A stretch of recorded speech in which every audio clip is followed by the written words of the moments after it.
달빛처럼 포근한 옛 이야기, 월명야담입니다.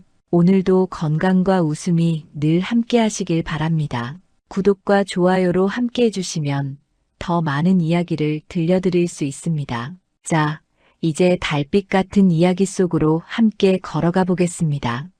옛날 옛적 한양에서 멀지 않은 작은 마을에 강만수라는 평민이 살고 있었습니다.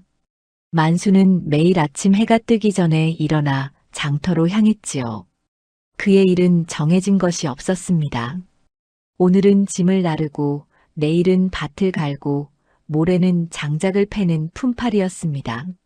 손에는 굳은 살이 박혀 있었고 등은 늘 구부정했지만 만수의 얼굴에는 언제나 웃음이 있었습니다. 그에게는 아내 한연우가 있었으니까요. 연우는 마을 사람들 사이에서 바보 아내로 불렸습니다. 말이 느리고 눈치가 없어 보였거든요. 장터에 나가면 물건값을 제대로 깎지 못했고 누군가 말을 걸면 한참을 멍하니 있다가 대답했습니다. 사람들은 연우를 보며 혀를 찼지요. 저런 부인을 두고 강만수가 어찌 살아가나 몰라. 참 답답하게 생겼어. 말 한마디 제대로 못하면서. 하지만 만수는 그런 말에 귀 기울이지 않았습니다. 오히려 아내의 손을 꼭 잡고 장터를 걸었지요. 연우가 물건값을 잘못 치르면 만수가 웃으며 말했습니다. 괜찮습니다. 우리 부인이 마음이 착해서 그런 겁니다. 어느 날 아침이었습니다. 만수는 장터에서 큰 상인 박응도를 만났지요. 박응도는 장터에서 제법 이름난 장사치였습니다. 비단과 곡식을 팔아 돈을 많이 벌었고 사람들은 그를 응도 영감이라 불렀습니다. 하지만 박응도의 마음속은 욕심으로 가득했지요. 그는 만수를 보자마자 빙그레 웃으며 다가왔습니다. 이거 만수가 아닌가? 오늘도 일거리를 찾으러 왔나? 예, 영감. 무슨 일이든 하겠습니다. 그래, 마침 잘 됐네. 내 가게에 짐이 좀 쌓여 있는데 창고로 옮겨주게. 만수는 기쁜 마음으로 고개를 끄덕였습니다. 박응도는 품삯도 주고 가끔 먹을 것도 주었으니까요. 하지만 박응도의 눈빛 깊은 곳에는 계산이 숨어 있었습니다. 그는 만수를 만만하게 여겼지요. 바보 아내를 둔 가난한 품팔이라 생각했습니다. 해가 중천에 떴을 무렵이었습니다. 만수가 땀을 뻘뻘 흘리며 짐을 나르고 있을 때 박응도가 다가왔습니다. 그의 손에는 두꺼운 장부가 들려 있었지요. 만수, 자네 글을 아는가? 예, 조금은 압니다. 천자문 정도는 읽을 수 있습니다. 오, 그래. 그럼 이 장부를 한번 봐주게. 요즘 거래가 많아져서 정리가 안 되네. 만수는 순진하게 장부를 받아들었습니다. 거기에는 온갖 물건의 이름과 값이 적혀 있었지요. 하지만 만수는 알지 못했습니다. 박응도가 그 장부에 거짓을 섞어 놓았다는 것을요. 나중에 손해가 생기면 만수에게 책임을 뒤집어 씌울 생각이었습니다. 영감, 제가 이런 일까지 해도 됩니까? 물론이지. 자네는 믿을 만한 사람이야. 앞으로 자네한테 더 큰 일을 맡기고 싶네. 만수는 박응도의 말을 곧이곧대로 믿었습니다. 그는 성실한 사람이었지만 세상 물정에는 어두웠지요. 그저 열심히 일하면 언젠가 보답이 있을 거라 믿었습니다. 해가 질 무렵 만수는 집으로 돌아왔습니다. 작은 초가집이었지만 아내가 기다리는 곳이었지요. 연우는 마당에서 빨래를 하고 있었습니다. 만수가 들어서자 연우는 천천히 고개를 들었습니다. 왔습니까? 그래, 오늘은 일이 많았네. 만수는 아내에게 오늘 있었던 일을 이야기했습니다. 박응도 영감이 장부를 맡겼다는 것, 앞으로 더 큰 일을 시키겠다는 것. 연우는 말없이 듣고만 있었지요. 하지만 그의 눈빛이 잠깐 변했습니다. 아주 짧은 순간이었지만 그 눈에는 무언가 깊은 생각이 담겨 있었습니다. 그것 참 좋은 일이군요. 연우의 대답은 여전히 느렸습니다. 만수는 아내가 기뻐하는 줄 알고 웃었지요. 하지만 연우의 마음속에는 다른 생각이 자리 잡고 있었습니다. 박응도라는 이름, 그 사람이 남편에게 장부를 맡긴 이유. 연우는 그 모든 것이 수상하다는 걸 알아챘습니다. 그날 밤 만수는 골아떨어졌습니다. 하루 종일 일한 탓에 지쳐 있었지요. 연우는 남편 옆에 조용히 누워 천장을 바라보았습니다. 어둠 속에서 연우의 눈빛만이 또렷하게 빛났습니다. 바보처럼 보이는 그 얼굴 뒤에는 누구도 모르는 지혜가 숨어 있었습니다. 이튿날 아침 만수는 또다시 장터로 향했습니다. 연우도 바구니를 들고 나섰지요. 장터 한 모퉁이에서 연우는 사람들의 이야기를 듣기 시작했습니다. 말은 느렸지만 귀는 밝았습니다. 장터 아낙네들의 수다 속에서, 장사치들의 대화 속에서 연우는 박응도에 대한 소문을 들었습니다. 박응도 영감이 요즘 큰일을 꾸민다던데. 그래, 무슨 일인데? 글쎄, 자세히는 모르겠지만 누군가한테 책임을 떠넘길 궁리를 한다더라. 연우는 그 말을 듣고 고개를 살짝 끄덕였습니다. 그리곤 천천히 자리를 옮겨 다른 사람들의 이야기도 들었지요. 연우는 바보처럼 보였지만 사실은 누구보다 똑똑했습니다. 다만 그 똑똑함을 숨기고 있었을 뿐입니다. 해질 무렵 부부는 다시 집으로 돌아왔습니다. 만수는 피곤한 몸을 이끌고 방에 들어갔고 연우는 부엌에서 저녁을 준비했습니다. 하지만 연우의 손은 평소보다 빨랐습니다. 머릿속으로는 끊임없이 생각하고 있었지요. 어떻게 하면 남편을 지킬 수 있을까? 어떻게 하면 박응도의 계략을 막을 수 있을까? 그날 밤 연우는 다짐했습니다. 남편은 모르게, 세상 사람들도 모르게 움직이기로요. 바보 아내로 남대 남편만은 지키리라 마음먹었습니다. 달빛이 작은 창문으로 스며들었고 연우는 조용히 눈을 감았습니다.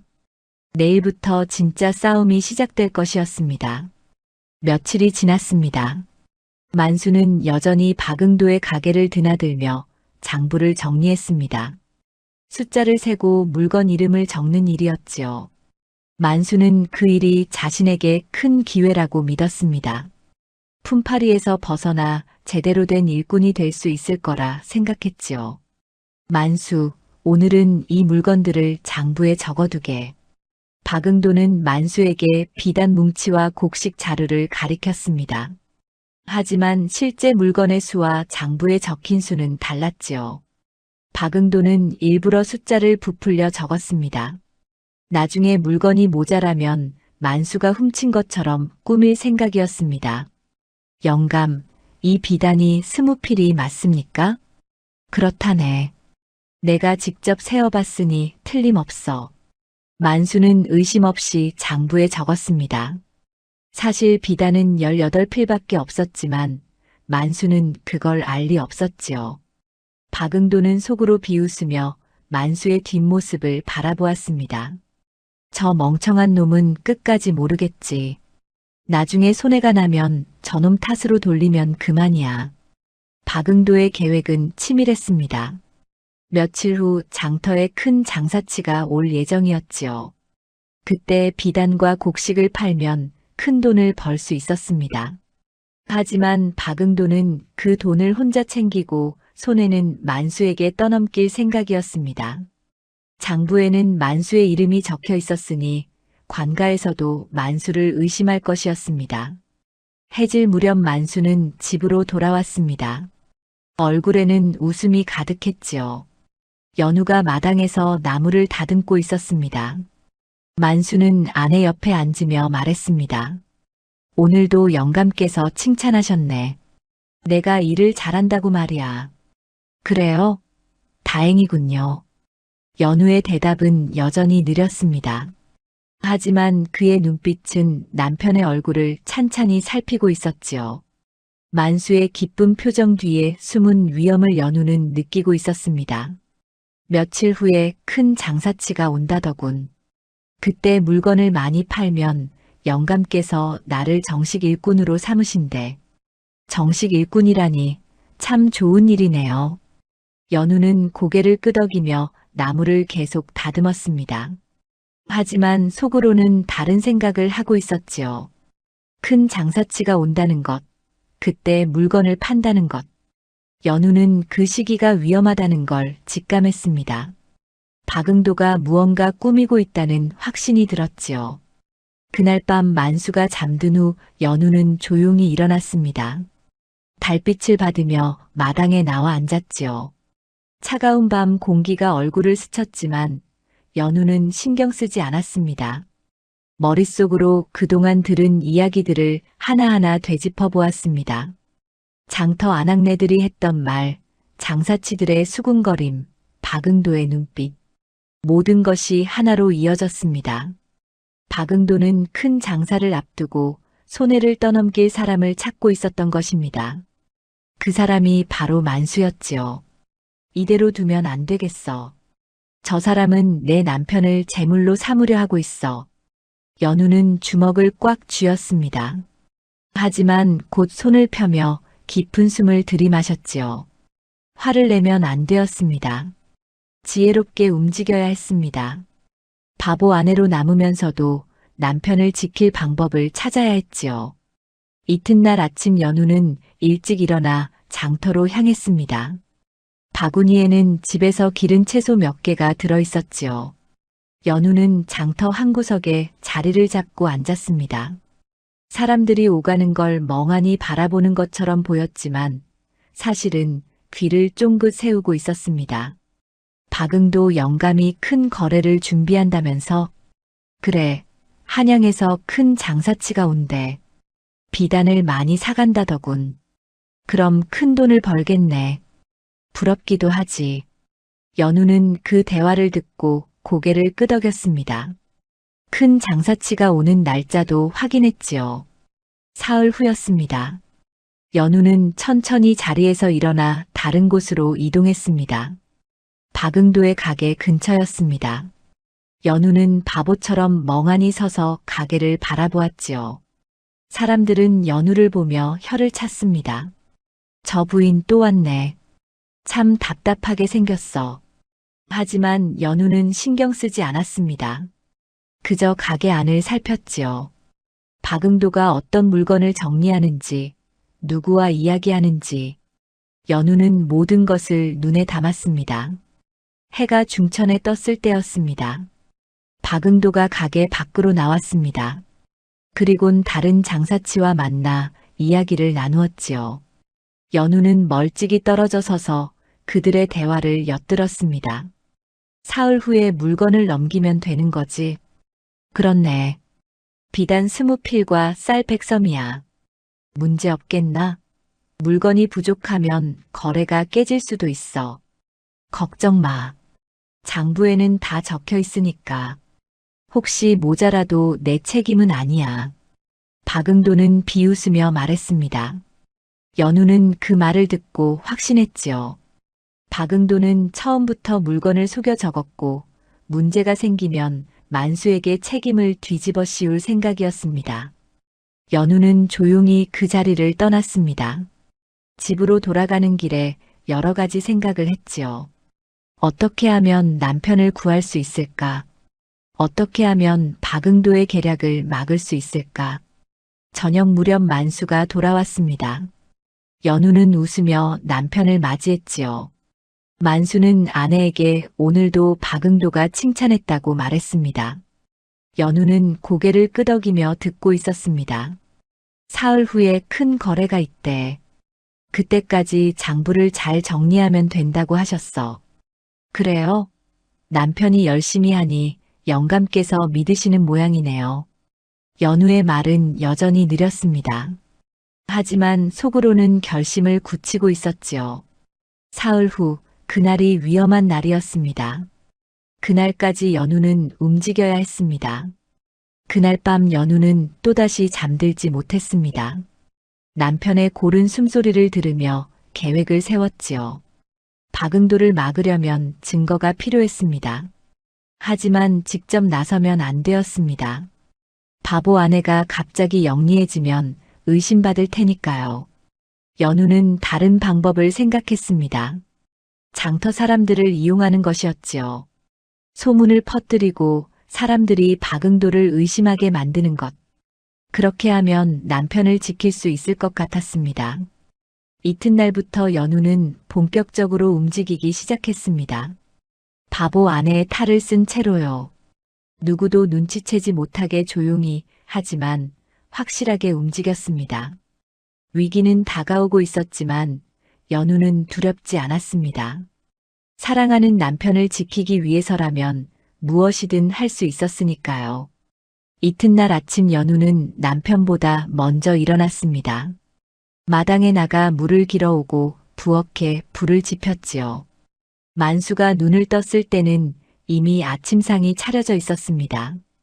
일찍 일어났구려. 예, 일찍 눈이 떠졌습니다.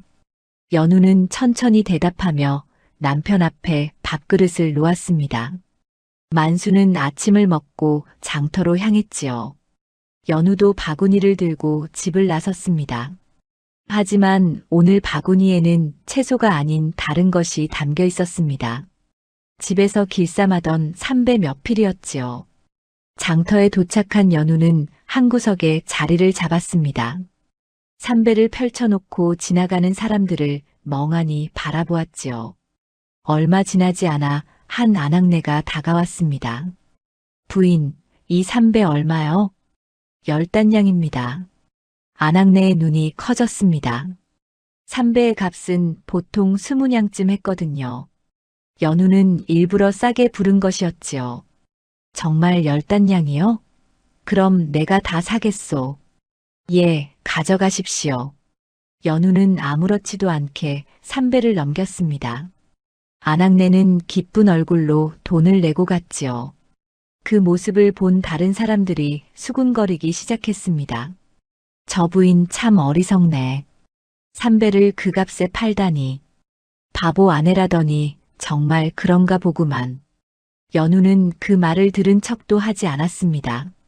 오히려 천천히 고개를 끄덕이며 다른 물건을 꺼냈지요. 집에서 담근 장아찌였습니다. 이것도 값을 허하게 불렀습니다. 이 장아찌 얼마요? 단량입니다. 오, 그럼 내가 사겠소. 또 한 사람이 기쁘게 물건을 사갔습니다. 연우는 하루 종일 그렇게 물건을 팔았지요. 모두 제값보다 싸게 넘겼습니다. 사람들은 연우를 보며 혀를 찼습니다. 하지만 동시에 연우를 호구로 여기기 시작했지요. 해질 무렵이었습니다. 박응도가 장터를 거닐다가 연우를 발견했습니다.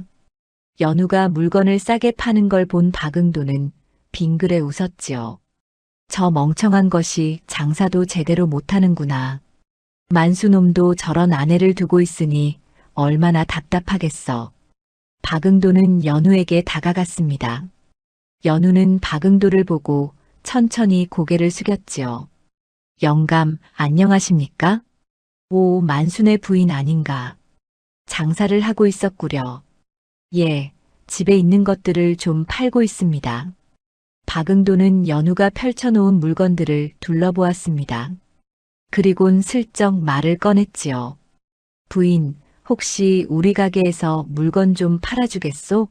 내가 물건을 주면 부인이 장터에서 팔아주는 거요. 제가요? 제가 할 수 있을까요?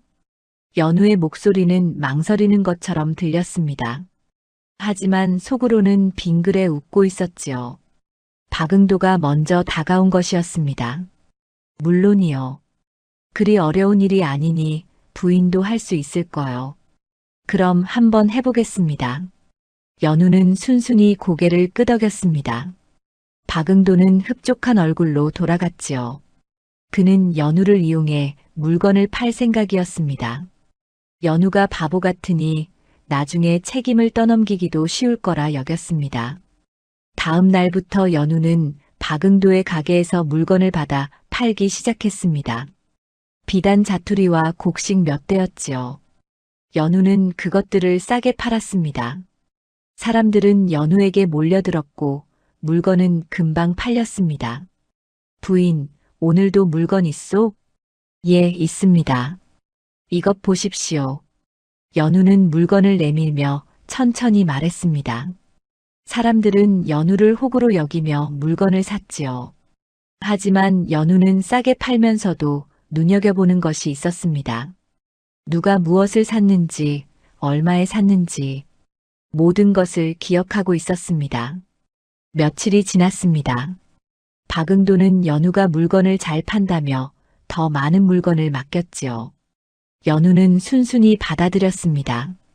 그러면서도 박응도의 가게를 살폈습니다.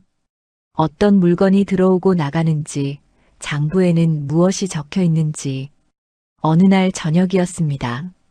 연우가 집으로 돌아오자 만수가 기쁜 얼굴로 맞이했지요. 오늘 영감께서 칭찬하셨네. 내가 장부를 잘 정리한다고 말이야. 그래요? 다행입니다.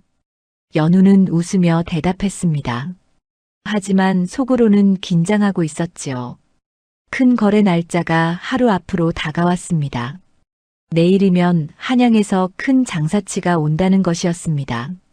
그날 밤 연우는 잠들지 않았습니다. 남편이 잠든 후 조용히 마당으로 나갔지요.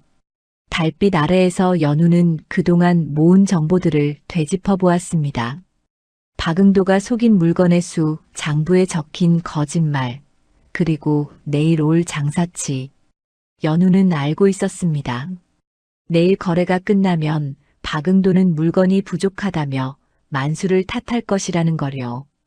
장부에는 만수의 이름이 적혀 있었으니 관가에서도 만수를 의심할 것이었습니다. 그렇게 두지 않을 거야. 내가 반드시 막아야 해. 연우는 주먹을 꽉 쥐었습니다. 하지만 직접 나설 수는 없었지요. 바보 아내가 갑자기 나서면 의심받을 테니까요. 연우는 다른 방법을 생각했습니다. 이튿날 아침 일찍 연우는 장터로 향했습니다. 평소보다 더 일찍 나선 것이었지요. 장터에는 아직 사람이 별로 없었습니다. 연우는 박응도의 가게 근처에서 멍하니 서 있었습니다. 얼마 후 박응도가 가게 문을 열었습니다. 연우는 천천히 다가갔지요. 영감, 안녕하십니까? 오, 부인. 오늘 일찍 나왔구려. 예, 오늘 팔 물건이 있나 해서요. 그래요? 오늘은 큰 거래가 있어서 물건을 줄 수 없을 것 같소. 박응도는 연우를 쫓으려 했습니다. 하지만 연우는 물러서지 않았지요. 그럼 제가 좀 구경해도 될까요? 큰 거래라니 궁금합니다. 구경? 뭐, 그 정도야 괜찮겠지. 박응도는 대수롭지 않게 생각했습니다. 어차피 바보 아내가 무엇을 안들 상관없다고 여겼지요. 연우는 가게 한 구석에 조용히 앉았습니다. 멍하니 있는 것처럼 보였지만 사실은 모든 것을 살피고 있었습니다. 해가 중천에 떴을 때였습니다. 한양에서 온 큰 장사치가 도착했지요. 그는 화려한 옷을 입고 있었고 하인 둘을 데리고 왔습니다. 박응도는 허리를 굽히며 인사했습니다. 어서 오십시오. 기다리고 있었습니다. 그래, 물건을 보자고. 장사치는 가게 안으로 들어왔습니다. 박응도는 만수가 정리한 장부를 꺼내 보였지요. 하지만 연우는 알고 있었습니다. 그 장부에 적힌 숫자가 거짓이라는 것을요.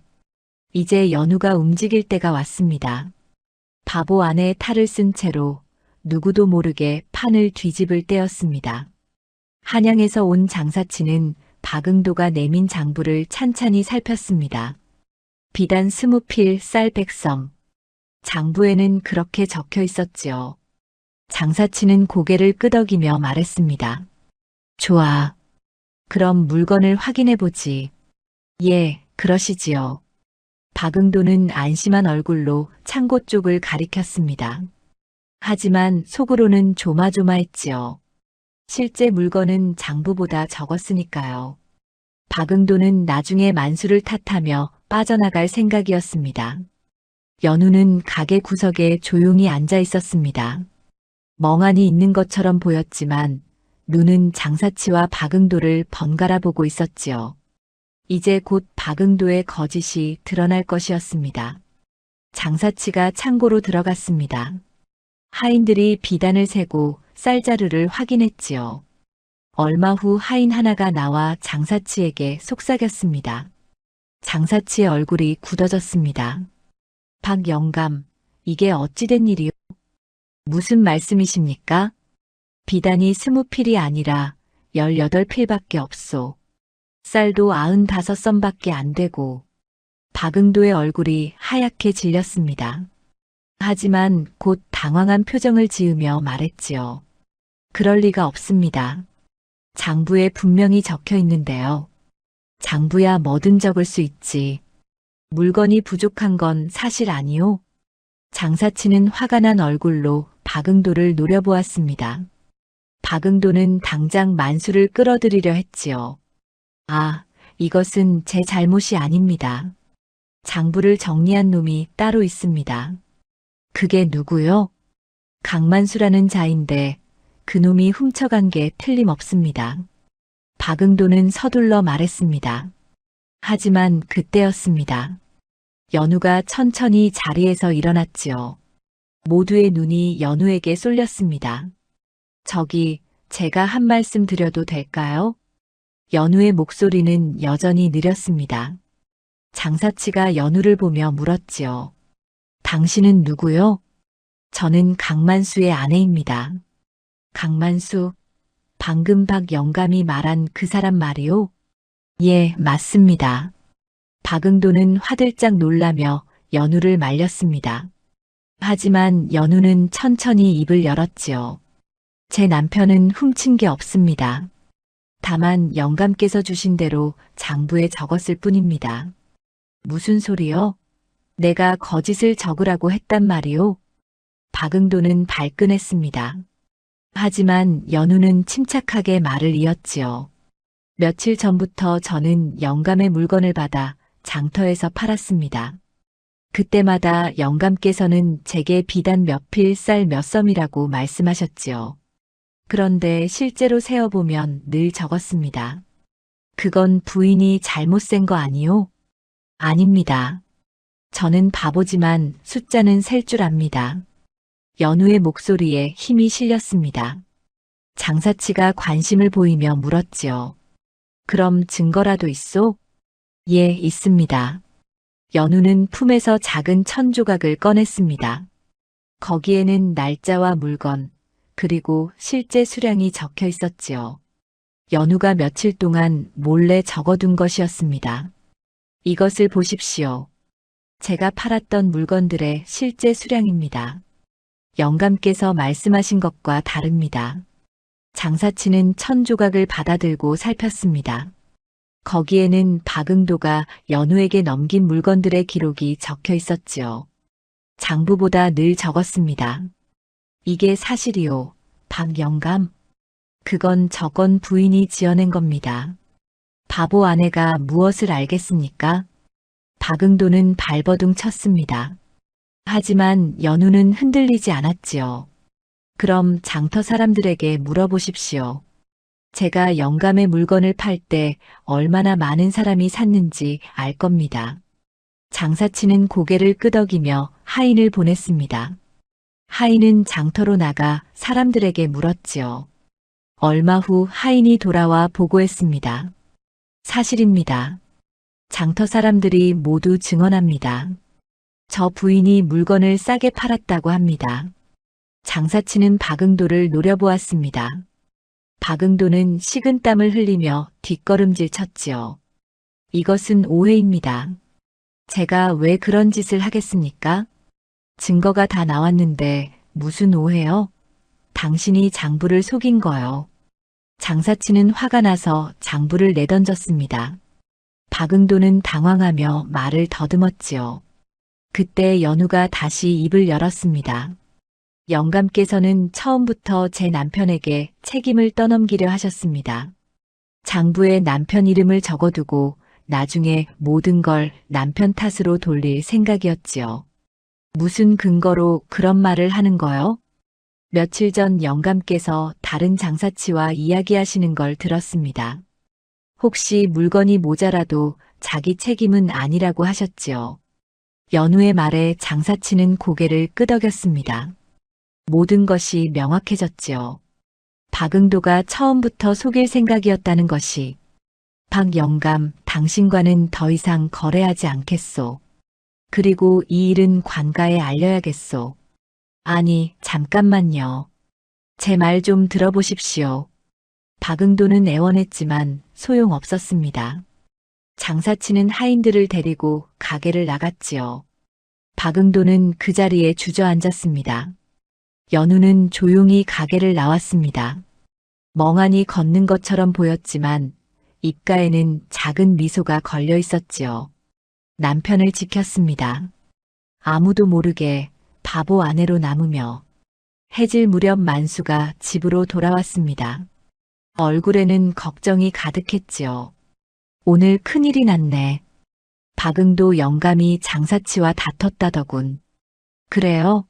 무슨 일인데요? 물건이 부족해서 거래가 깨졌대. 영감이 장부를 속였다는 소문이 퍼졌어. 만수는 한숨을 쉬었습니다. 연우는 천천히 물었지요. 그럼 남편은 괜찮습니까? 나는 괜찮아. 아무도 나를 탓하지 않더군. 오히려 영감이 거짓을 꾸몄다고 하더라고. 만수는 안도의 한숨을 쉬었습니다. 연우는 웃으며 밥상을 차렸지요. 다행입니다. 이제 걱정하지 않아도 되겠네요. 그러게 말이야. 참 복이 든 것 같아.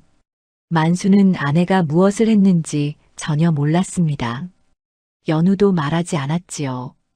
그저 바보 아내로 남으며 남편을 지켰습니다. 그날 밤 연우는 마당에 나와 달을 바라보았습니다. 차가운 바람이 불었지만 마음은 따뜻했지요. 사랑하는 사람을 지킨다는 것, 그것이 연우에게는 가장 큰 기쁨이었습니다. 아무도 알아주지 않아도 괜찮았습니다. 남편이 무사하다면 그것으로 충분했으니까요. 며칠이 지났습니다. 장터에는 박응도에 대한 소문이 퍼졌지요. 한양 장사치와의 거래가 깨진 것은 물론이고 그동안 박응도가 얼마나 많은 사람을 속였는지 하나둘 드러나기 시작했습니다. 박응도가 장부를 속였다더군.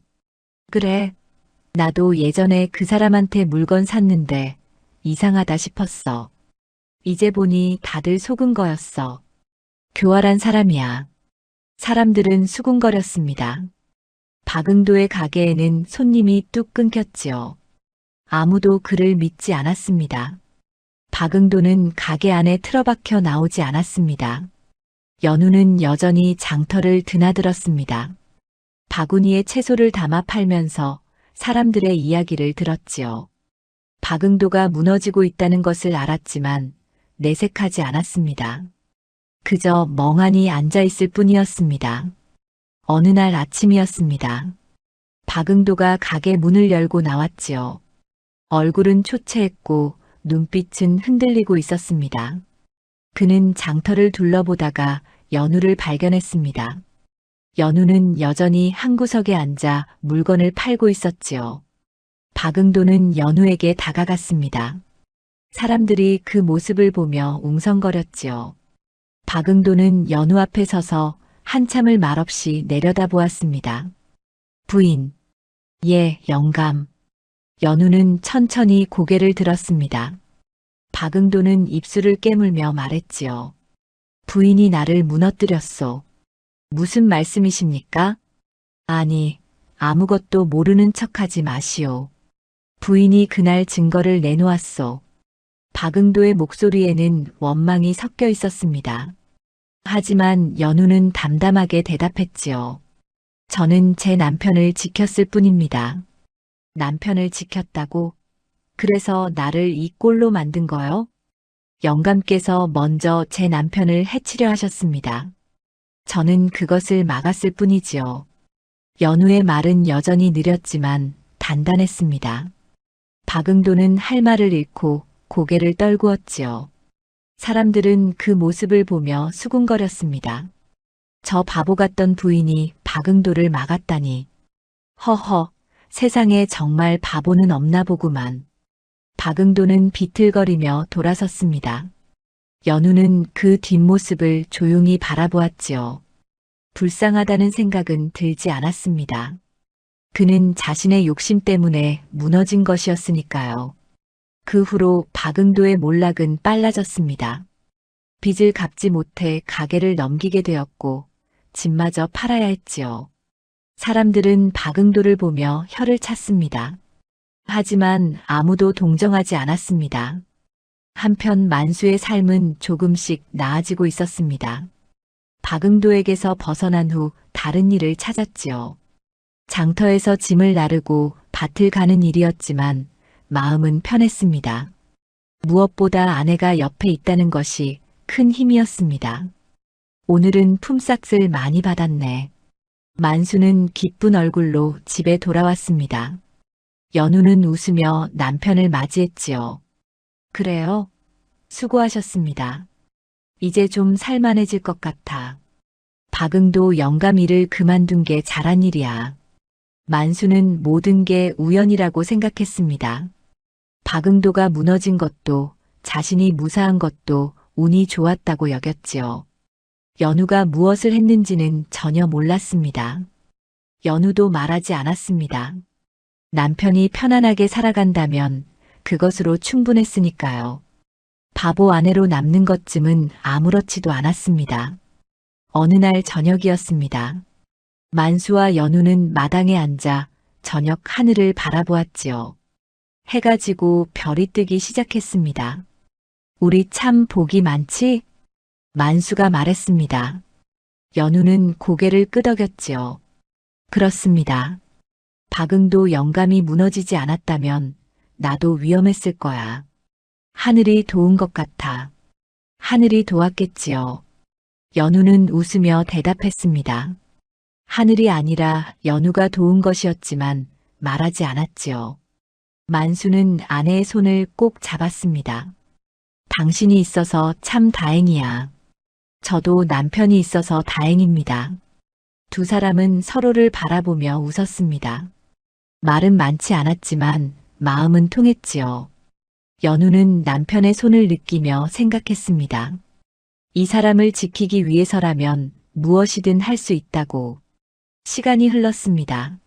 장터에는 새로운 장사치가 들어왔고 사람들은 박응도를 잊어갔지요. 박응도는 마을을 떠났다는 소문이 돌았습니다. 어디로 갔는지는 아무도 몰랐습니다. 만수는 여전히 품팔이로 살아갔습니다. 하지만 예전보다 살림은 나아졌지요. 연우가 장터에서 조금씩 물건을 팔았고 만수도 일을 열심히 했습니다. 두 사람은 가난했지만 행복했습니다. 어느 날 연우는 장터에서 낯선 아낙네를 만났습니다. 그 아낙네는 연우를 보며 다가왔지요. 부인, 혹시 저를 기억하십니까? 누구십니까? 저는 예전에 부인한테 삼배를 산 사람입니다. 그때 부인이 싸게 팔아주셔서 고마웠지요. 아낙네는 웃으며 말했습니다. 연우는 천천히 고개를 끄덕였지요.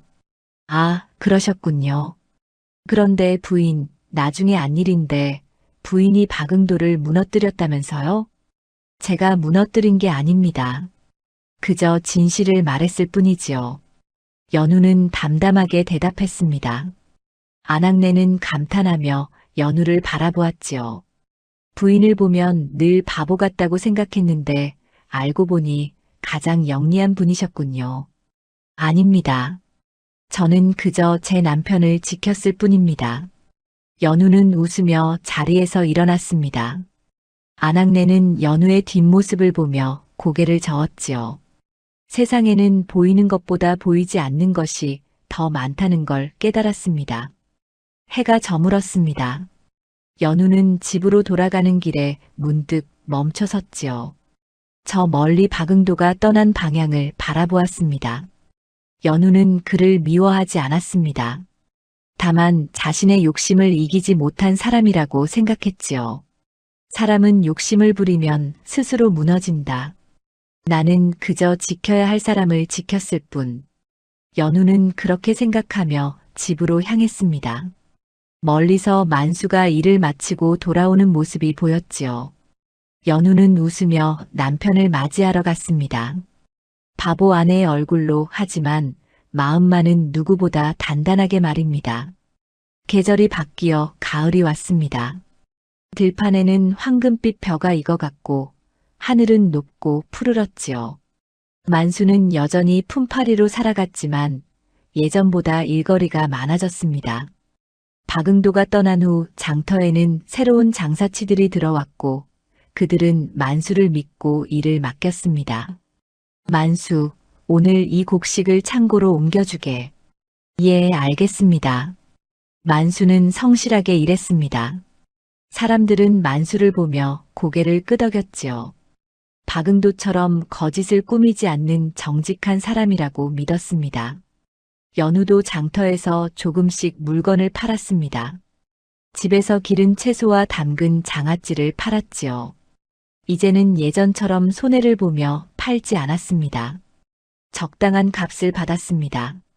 하지만 여전히 말은 느렸고 사람들은 연우를 바보 아내라 불렀습니다. 어느 날 저녁이었습니다. 만수가 집에 돌아왔을 때 마당에 낯선 보따리가 놓여 있었지요. 만수는 연우에게 물었습니다. 이게 뭐요? 오늘 장터에서 샀습니다. 무엇을 샀기에 이렇게 많소? 만수가 보따리를 풀어보니 그 안에는 두툼한 옷감과 솜이 들어 있었습니다. 겨울을 나기 위한 물건이었지요. 이걸 언제 샀소? 돈은 어디서 났고? 조금씩 모았습니다. 남편이 추운 겨울에 떨까봐 미리 준비했지요. 연우는 웃으며 대답했습니다. 만수는 가슴이 뭉클해졌지요. 자신은 아내를 위해 무엇을 해준 적이 없는데 아내는 늘 자신을 먼저 생각했습니다. 당신 것은요? 저는 괜찮습니다. 남편이 따뜻하면 저도 따뜻합니다. 연우의 말에 만수는 아내의 손을 꼭 잡았습니다. 말은 없었지만 마음이 전해졌지요. 연우는 남편의 손을 느끼며 작게 웃었습니다. 사실 연우는 며칠 전부터 준비하고 있었습니다. 박응도가 무너진 후 몰래 물건을 사두었지요. 겨울에 필요한 것들이었습니다. 옷감과 솜 그리고 곡식도 조금씩 모아두었습니다. 남편이 추위와 배고픔에 떨지 않도록 말입니다. 며칠 후 장터에 소동이 일어났습니다. 박응도의 가게를 넘겨받은 새 장사치가 관가에 불려갔다는 소문이 돌았지요. 사람들은 수군거리기 시작했습니다. 무슨 일인지 아십니까? 글쎄, 박응도가 남긴 빚 때문이라던데. 빚이라니? 그게 얼마나 된답니까? 들으니 엄청나다더군. 새 장사치가 그걸 떠안게 생겼어. 연우는 그 이야기를 듣고 조용히 고개를 끄덕였습니다. 박응도는 떠났지만 그가 남긴 짓은 여전히 사람들을 괴롭히고 있었지요. 연우는 안타까웠지만 어쩔 수 없다고 생각했습니다. 자신이 할 수 있는 일은 다 했으니까요. 그날 저녁 만수가 집에 돌아왔을 때 얼굴이 어두웠습니다. 연우는 물었지요. 무슨 일이십니까? 장터가 소란스럽네. 새 장사치가 박응도 때문에 곤란을 겪는다더군. 그렇습니까? 나도 한때 박응도 밑에서 일했으니 마음이 무겁네. 만약 그때 내가 잘못 연루되었다면 지금쯤 나도 곤란했을 거야. 만수는 한숨을 쉬었습니다. 연우는 남편의 손을 잡으며 말했지요. 하지만 남편은 무사합니다. 그것만으로도 감사한 일입니다. 그렇지. 정말 다행이야. 만수는 아내의 말에 고개를 끄덕였습니다. 연우가 자신을 지켰다는 걸 여전히 몰랐지요. 연우도 말하지 않았습니다. 며칠 후 관가에서 조사관이 나왔습니다. 박응도가 남긴 문제를 해결하기 위해서였지요. 조사관은 장터 사람들을 불러 이야기를 들었습니다. 만수도 불려갔습니다. 그대가 강만수인가? 예, 그렇습니다. 박응도 밑에서 일했다고 들었네. 무슨 일을 했는가? 장부를 정리했습니다. 조사관은 만수를 찬찬히 살폈습니다. 만수는 떨리는 마음으로 서 있었지요. 조사관이 물었습니다. 그대는 박응도의 속임수를 알고 있었는가? 아니습니다. 저는 영감께서 시키는 대로만 했습니다. 그렇다면 그대는 죄가 없군. 장터 사람들도 모두 그대를 믿는다고 했네. 조사관은 만수를 돌려보냈습니다. 만수는 안도의 한숨을 쉬며 집으로 돌아왔지요. 연우는 남편을 맞이하며 물었습니다. 어떻게 되었습니까? 나는 아무 문제 없다고 하더군. 정말 다행이야. 만수는 기쁜 얼굴로 말했습니다. 연우는 웃으며 고개를 끄덕였지요. 모든 것이 계획대로 흘러갔습니다.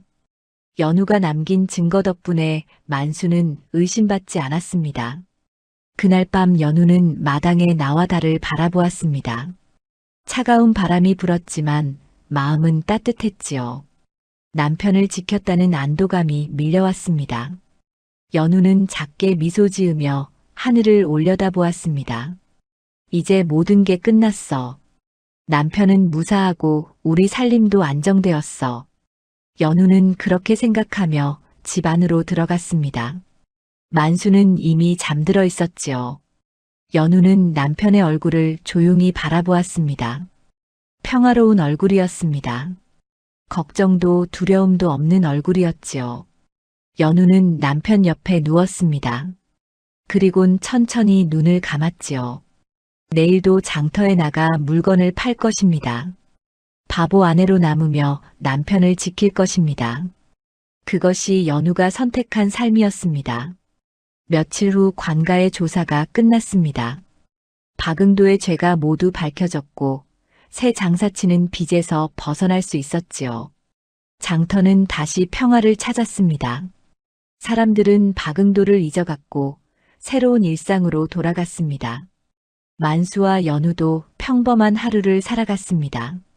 만수는 일을 하고 연우는 살림을 꾸려갔지요. 가난했지만 행복했습니다. 서로가 있다는 것만으로도 충분했습니다. 어느 날 저녁 두 사람은 마당에 앉아 이야기를 나누었습니다.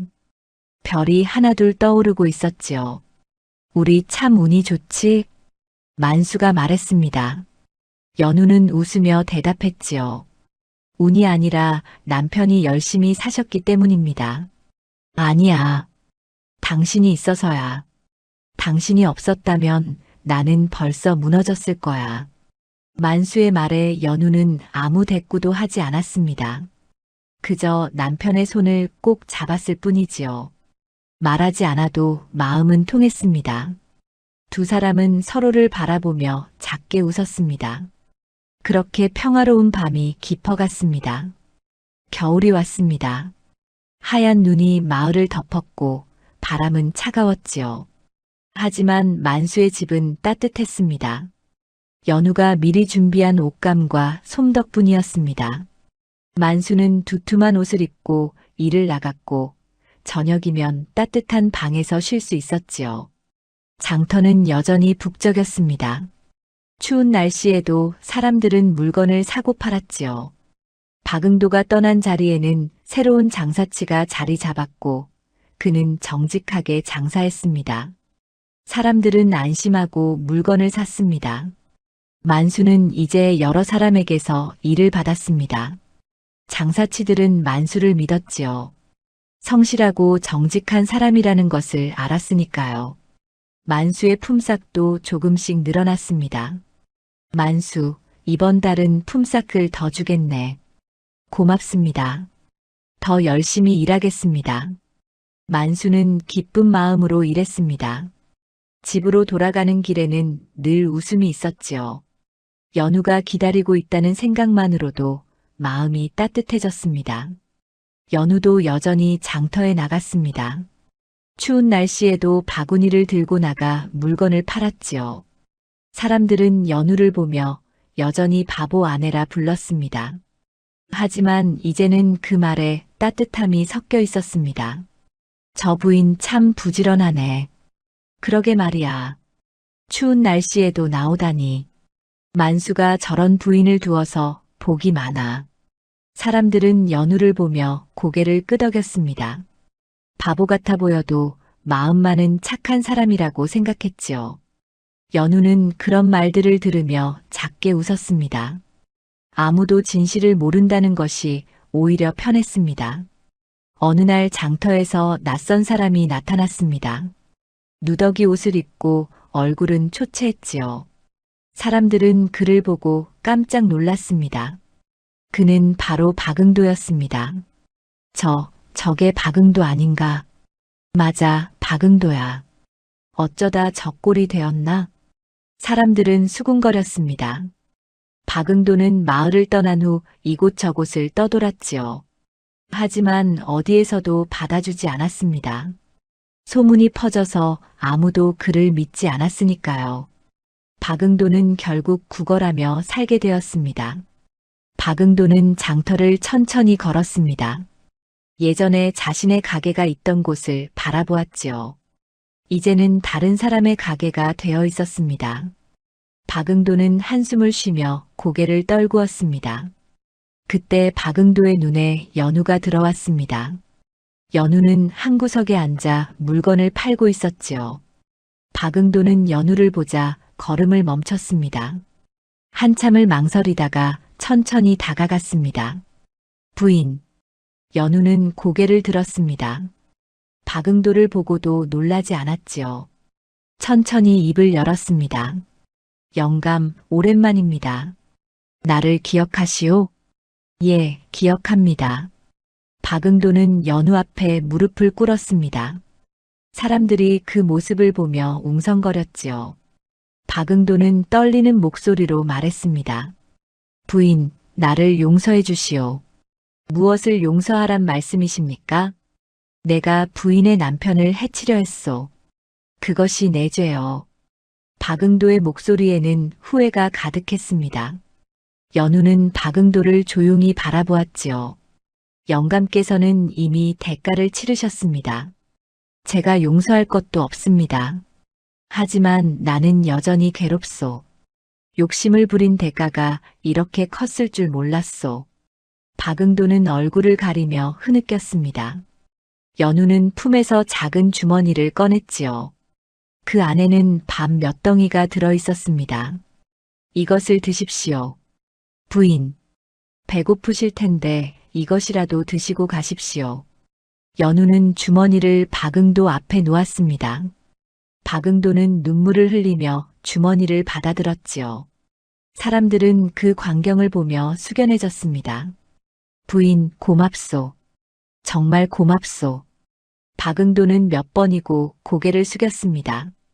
연우는 아무 말 없이 자리에 앉았지요. 박응도는 주머니를 꼭 쥐고 장터를 떠났습니다. 그의 뒷모습은 쓸쓸했습니다. 저녁 무렵 만수가 집에 돌아왔습니다. 연우는 평소처럼 웃으며 남편을 맞이했지요. 오늘 장터에서 박응도를 봤네. 만수가 말했습니다. 연우는 고개를 끄덕였지요. 저도 봤습니다. 참 초라한 모습이더군. 한때는 그렇게 잘 나갔는데. 그렇습니다. 사람은 정직하게 살아야 한다는 걸 새삼 깨달았네. 만수는 진지한 얼굴로 말했습니다. 연우는 남편의 손을 잡으며 말했지요. 남편은 늘 정직하게 사셨습니다. 그래서 지금 이렇게 무사한 것입니다. 당신 덕분이야. 당신이 옆에 있어서 나도 바르게 살 수 있었어. 만수는 아내의 손을 꼭 잡았습니다. 연우는 웃으며 고개를 끄덕였지요. 만수는 여전히 진실을 몰랐습니다.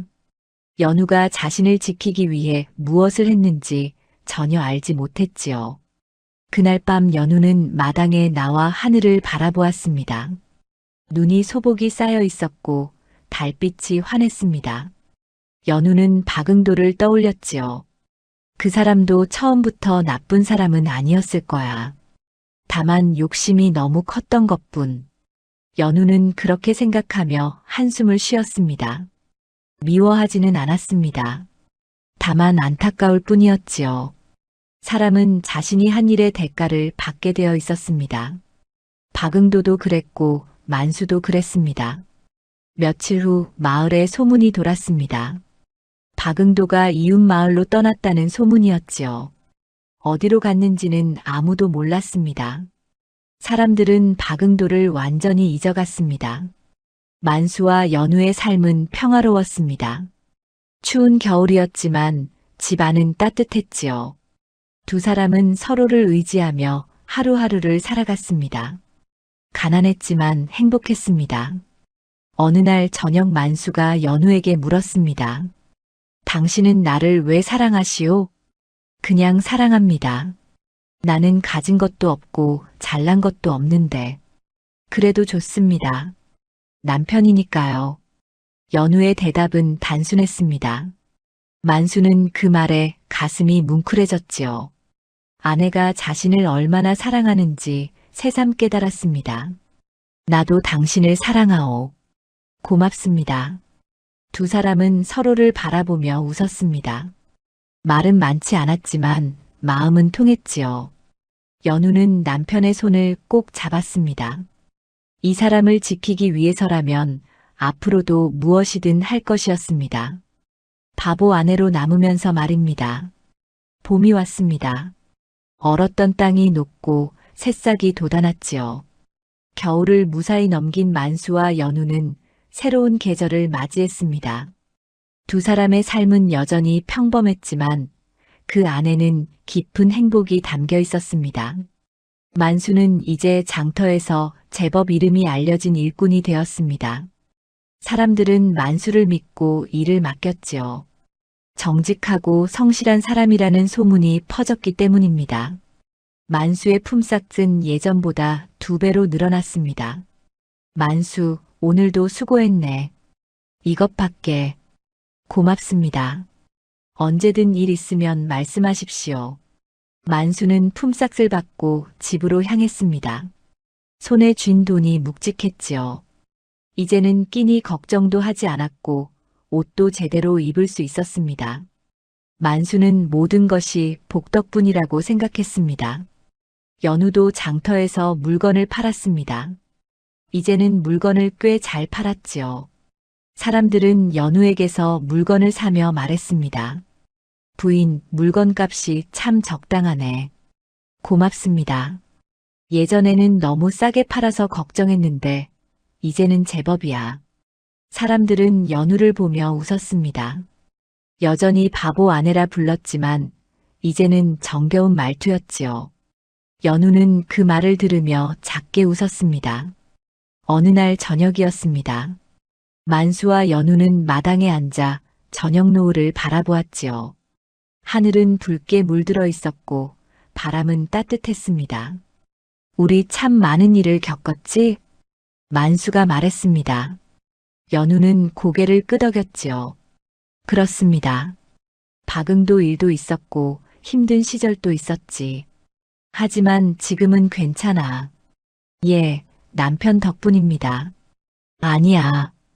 당신 덕분이지. 당신이 없었다면 나는 버티지 못했을 거야. 만수는 아내의 손을 꼭 잡았습니다. 연우는 남편의 손을 느끼며 웃었지요. 만수는 여전히 몰랐습니다. 연우가 자신을 지키기 위해 무엇을 했는지 끝까지 알지 못했습니다. 시간이 흘러 여름이 왔습니다. 들판에는 푸른 벼가 자라고 있었고 하늘은 맑았지요. 만수와 연우는 여전히 평범하게 살아갔습니다. 장터에 나가고 일을 하고 저녁이면 함께 밥을 먹었습니다. 어느 날 장터에서 한 늙은이가 연우를 찾아왔습니다. 그는 이웃 마을에서 온 사람이었지요. 부인이 강만수의 아내 맞습니까? 예, 맞습니다. 소문을 들었습니다. 부인께서 박응도를 무너뜨렸다고요. 늙은이의 말에 연우는 천천히 고개를 저었습니다. 아닙니다. 저는 그저 남편을 지켰을 뿐입니다. 하지만 사람들은 부인이 영리하다고 합니다. 저는 바보입니다. 다만 사랑하는 사람을 지킬 줄은 압니다. 연우의 대답은 단순했습니다. 늙은이는 연우를 한참 바라보다가 고개를 끄덕였지요. 세상에는 두 가지 지혜가 있습니다. 하나는 자신을 드러내는 지혜이고 다른 하나는 자신을 숨기는 지혜입니다. 부인은 후자를 택하셨군요. 무슨 말씀인지 잘 모르겠습니다. 괜찮습니다. 부인은 이미 알고 계시니까요. 늙은이는 웃으며 자리를 떴습니다. 연우는 그 뒷모습을 바라보며 작게 웃었지요. 세상에는 아는 사람도 있다는 것을 깨달았습니다. 해가 지고 만수가 집으로 돌아왔습니다. 연우는 평소처럼 밥상을 차렸지요. 두 사람은 마주 앉아 저녁을 먹었습니다. 오늘도 수고 많으셨습니다. 당신도 수고했소. 짧은 대화였지만 그 안에는 깊은 사랑이 담겨 있었습니다. 만수는 밥을 먹으며 생각했지요. 자신은 참 복이 많은 사람이라고. 이렇게 좋은 아내를 만났으니까요. 연우도 생각했습니다. 자신은 이 사람을 평생 지킬 것이라고. 바보 아내로 남으면서 말입니다. 그것이 연우가 선택한 사랑의 방식이었습니다. 시간은 계속 흘렀습니다. 가을이 오고 다시 겨울이 왔지요. 그리고 또다시 봄이 찾아왔습니다. 만수와 연우는 변함없이 살아갔습니다. 장터에 나가고 일을 하고 서로를 아꼈습니다. 어느 날 장터에 새로운 사람이 나타났습니다. 그는 한양에서 온 장사치였지요. 사람들은 그에게 이 마을의 이야기를 들려주었습니다. 박응도의 이야기, 만수의 이야기, 그리고 바보 아내 연우의 이야기를요. 장사치는 연우를 보고 싶어 했습니다. 사람들이 가리키는 곳으로 가니 연우가 앉아 있었지요. 물건을 팔고 있는 모습이었습니다. 저 부인이 소문의 주인공입니까? 예, 맞습니다. 참 평범해 보이는데 대단한 일을 하셨군요. 사람들의 말에 장사치는 고개를 끄덕였습니다. 하지만 연우에게 다가가지는 않았지요. 그저 멀리서 바라보기만 했습니다. 저 사람은 자신의 방식으로 사랑하는구나. 세상에 드러나지 않는 사랑이야말로 가장 큰 사랑이지. 장사치는 그렇게 생각하며 자리를 떴습니다. 연우는 그것을 알지 못했습니다. 그저 평소처럼 물건을 팔 뿐이었지요. 해가 저물었습니다. 만수와 연우는 집으로 돌아갔습니다. 저녁을 먹고 마당에 나와 앉았지요. 별이 하나둘 떠오르고 있었습니다. 당신, 우리 참 행복하지? 만수가 물었습니다. 연우는 웃으며 대답했지요. 예, 행복합니다. 앞으로도 계속 이렇게 살고 싶네. 저도 그렇습니다. 두 사람은 서로의 손을 꼭 잡았습니다. 말은 더 이상 필요하지 않았지요. 마음이 통했으니까요. 별빛 아래에서 두 사람은 조용히 앉아 있었습니다. 이 이야기는 여기서 끝이 납니다. 나쁜 사람은 벌을 받았고 선한 사람은 지켜졌습니다.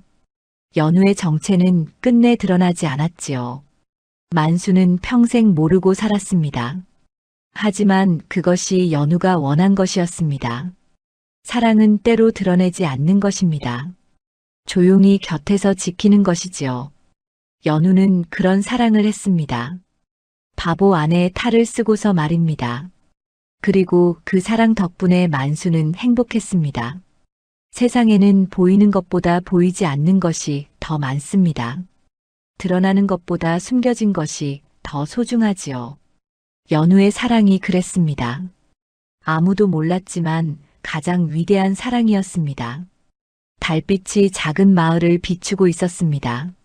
만수와 연우의 집에서는 작은 불빛이 새어나왔지요.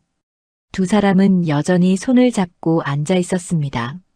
그렇게 평화로운 밤이 깊어갔습니다. 사랑이 판을 이긴 이야기는 그렇게 끝이 났습니다.